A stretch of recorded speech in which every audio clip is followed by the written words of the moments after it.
Author बोलते हैं कि 28 दिसंबर 2012 को 3 दिन रह गए थे न्यू ईयर के लिए। दूसरे लोगों की तरह मैं भी ये सोच रहा था कि इस साल मैंने क्या अचीव किया, और सच बताऊं तो मैं खुश नहीं था अपने अचीवमेंट से, खास करके अपनी हेल्थ से। मैं कोई भी न्यू ईयर रेजोल्यूशन नहीं लेना चाहता था क्योंकि मैं इन्हें कभी पूरा ही नहीं कर पाता था। फिर उनकी लाइफ में एक टर्निंग पॉइंट आया। ऑथर बोलते हैं कि उनके लिए रोजाना 30 मिनट का वर्कआउट करना माउंट एवरेस्ट चढ़ने जैसा था, जिन्हें वो कभी पूरा ही नहीं कर पाते थे और रोजाना कोई ना कोई बहाना ढूंढ लेते थे उसे नहीं करने का। तो उन्होंने सोचा कि इसका अपोजिट क्या हो सकता है। तब उनके दिमाग में एक आइडिया आया कि क्यों ना मैं 30 मिनट वर्कआउट की जगह केवल एक पुशअप करूं। 100 नहीं, 10 नहीं, सिर्फ एक पुशअप, वो भी रोजाना। तो ऑथर बोलते हैं कि जब मैंने केवल एक पुशअप करना स्टार्ट किया तो मैंने एक नहीं बल्कि 20 पुशअप कर दिए, क्योंकि मैं ऑलरेडी उस पोजीशन में था। और उसके बाद 30 मिनट तक एक्सरसाइज करता रहा और वह ऐसा काफी दिनों तक करते रहे। ऑथर बोलते हैं कि जब भी मैं बड़े टारगेट सेट करता था तो उसे अचीव नहीं कर पाता था, लेकिन वह जब भी छोटे छोटे टारगेट सेट करते थे तो वो उसे बड़ी आसानी से अचीव कर लेते थे।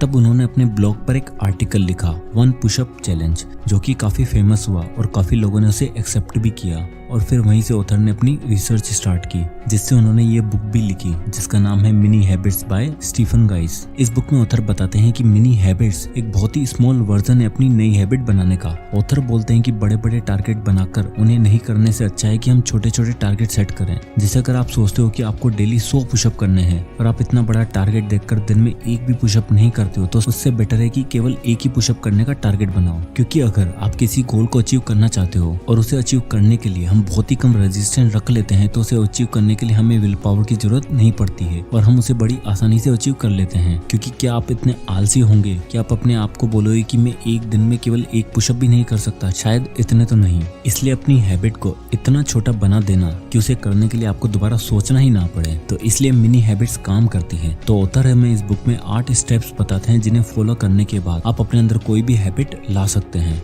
Step number 1, choose your mini habit and habit plan. यह स्टेप कहता है कि आप कोई भी मिनी हैबिट चूज करो और ये हैबिट ऐसी होनी चाहिए जो आपकी लाइफ में एक बड़ा इम्पैक्ट क्रिएट कर सके। जैसे कि एक पुशअप का बिगर वर्जन हो सकता है 100 पुशअप या फिर जनरल फिटनेस। उसी तरह अगर आप राइटर बनना चाहते हो तो केवल एक पेज लिखना या फिर किसी बुक का एक पेज रीड करना। ऑथर बोलते हैं कि हम छोटी छोटी हैबिट्स बना सकते हैं, बट हमें एक बार में 4 से ज्यादा हैबिट्स पर काम नहीं करना है। हालांकि स्मॉल हैबिट्स को अचीव करना बड़ा ही आसान है, बट अगर आप ज्यादा हैबिट्स को एक साथ फॉलो करोगे तो आपका फोकस डिवाइड होगा और ये आपको एक्स्ट्रा स्ट्रेस दे सकता है। इसलिए ऑथर के हिसाब से आप एक टाइम पर 3 से ज्यादा हैबिट्स को फॉलो मत करिए। आप सबसे पहले किसी एक हैबिट को चूज करिए और उसे एक हफ्ते तक करके देखिए। फिर इवेल्युएट करिए कि आपको क्या फील हुआ उस पूरे हफ्ते में। अगर आपको वो करना बहुत ही आसान लगा तो आप नेक्स्ट वीक में अपने शेड्यूल में दूसरी मिनी हैबिट को ऐड कर सकते हैं। ऑथर एक और चीज हमें सजेस्ट करते हैं और वह है हाइब्रिड हैबिट्स। जैसे कि मैं रोजाना जिम जाऊंगा या फिर डांस करूंगा, मैं हर रोज जिम जाऊंगा या फिर घर पर मैं एक पुशअप करूंगा, मैं हर रोज जिम जाऊंगा या फिर मैं जॉगिंग करूंगा।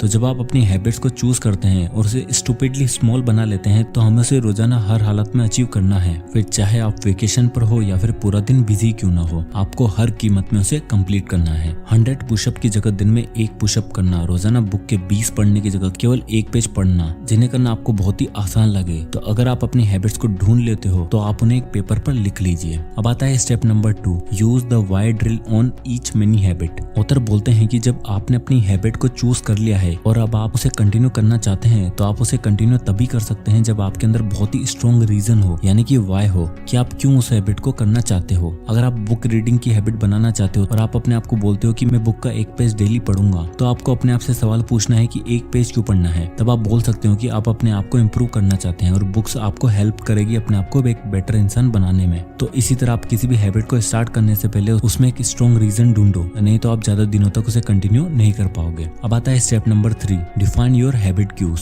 यानी कि हमें अपनी हैबिट्स के लिए क्यूज डिसाइड करने हैं जिससे कि हमें मिनी हैबिट्स को करने की याद आ जाए। ऑथर बोलते हैं कि क्यूज 2 टाइप के होते हैं, टाइम बेस्ड क्यूज और दूसरा एक्टिविटी बेस्ड क्यूज। अगर आप एक्सरसाइज करने की हैबिट को टाइम बेस्ड करना चाहते हैं तो आप डिसाइड करोगे कि मैं रोजाना शाम को 6 बजे एक्सरसाइज करूंगा। और अगर आप अपनी एक्सरसाइज करने की हैबिट को एक्टिविटी बेस्ड करना चाहते हैं तो आप अपने आप को बोलोगे कि मैं रोजाना लंच के ठीक 2 घंटे बाद एक्सरसाइज करूंगा। ऑथर बोलते हैं कि जो लोग 9 to 5 की जॉब करते हैं उनके लिए टाइम बेस्ड क्यूज रोज अच्छे से काम करता है, क्योंकि उनका पूरा दिन फिक्स रहता है कि वो दिन में किस टाइम पर फ्री रहते हैं। और जिन लोगों का दिन फ्लेक्सिबल रहता है वो अपनी मिनी हैबिट्स को एक्टिविटी बेस्ड क्यू से स्टार्ट कर सकते हैं। अब आता है step number 4, create your reward plan. Author बोलते हैं कि हमें अपनी मिनी हैबिट्स को अचीव करने के लिए एक रिवॉर्ड प्लान करना पड़ेगा। अगर हम एक्सरसाइज का एग्जांपल लेते हैं तो एक्सरसाइज करने के बाद हमें रिवॉर्ड मिलता है, तो वह एक अट्रैक्टिव बॉडी, बट इसे अचीव करने के लिए आपको 4 से 5 महीने लग जाएंगे और ये डिलेड रिवॉर्ड हैबिट बनाने के लिए अच्छा नहीं है। इसलिए हमें कोई एक ऐसा रिवॉर्ड ढूंढना होगा जो हमें हैबिट को परफॉर्म करने के बाद इंस्टेंटली मिले। जैसे कि ऑथर अपनी मिनी हैबिट को पूरा करने के बाद अपने आप को रिवॉर्ड के रूप में देते थे लाफ्टर। वो अपनी मिनी हैबिट के बाद रोजाना एक शॉर्ट कॉमेडी वीडियो देख लेते थे, जिससे उन्हें अच्छा फील होता था। और आप चाहो तो आप भी इस तरह का रिवॉर्ड अपने लिए प्लान कर सकते हो, बट आपको यहाँ पर यह ध्यान रखना है कि रिवॉर्ड आपके लिए बुरा नहीं होना चाहिए। जैसे कि आपने टारगेट बनाया कि आप बुक का एक पेज पढ़ोगे और उसके तुरंत बाद आप सोशल मीडिया पर स्क्रॉल करने लग जाओ और घंटों बर्बाद कर दो, ऐसा बिल्कुल भी नहीं करना है। अब आता है step number 5, right everything down. Research ये प्रूव कर चुकी है कि अगर आप किसी भी थॉट को, अब वो चाहे पॉजिटिव हो या फिर नेगेटिव, उसे अगर आप पेपर पर लिख देते हो तो उसका इम्पैक्ट माइंड पर काफी ज्यादा होता है। तो आप अपने घर में एक बड़ा सा कैलेंडर लाकर लगा सकते हो और जिस दिन आप अपनी मिनी हैबिट्स को करोगे वहाँ पर आप यस लिख सकते हो और जिस दिन नहीं करोगे वहाँ पर एक बड़ा सा क्रॉस लगा देना है। ऐसा करने से आपका ब्रेन रेस्पॉन्ड करता है कि आप अपनी मिनी हैबिट्स को और अच्छे से परफॉर्म कर पाओगे और ये कैलेंडर आपको याद दिलाता रहेगा कि आपको अपनी मिनी हैबिट्स को अचीव करना है। अब आता है स्टेप नंबर 6,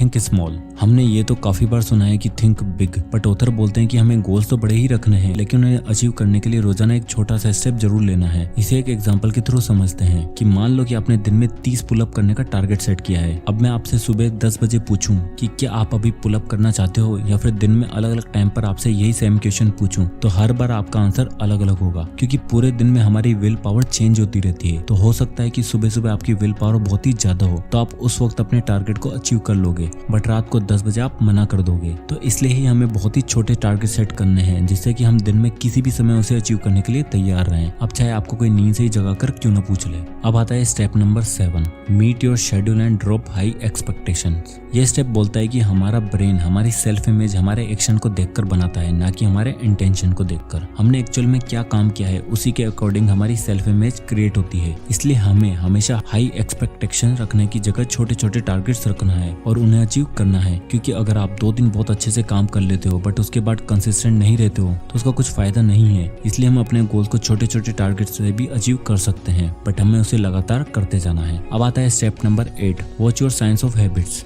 यह स्टेप बोलता है कि नई हैबिट्स पर जाने से पहले हमें यह श्योर करना है कि जो हमारा पुराना बिहेवियर था वो हैबिट्स में कन्वर्ट हुआ है या फिर नहीं। बट अब सवाल यह आता है कि हमें कैसे पता लगेगा कि हमारा बिहेवियर हैबिट में कन्वर्ट हो चुका है। उसके लिए ऑथर हमें 6 साइंस बताते हैं।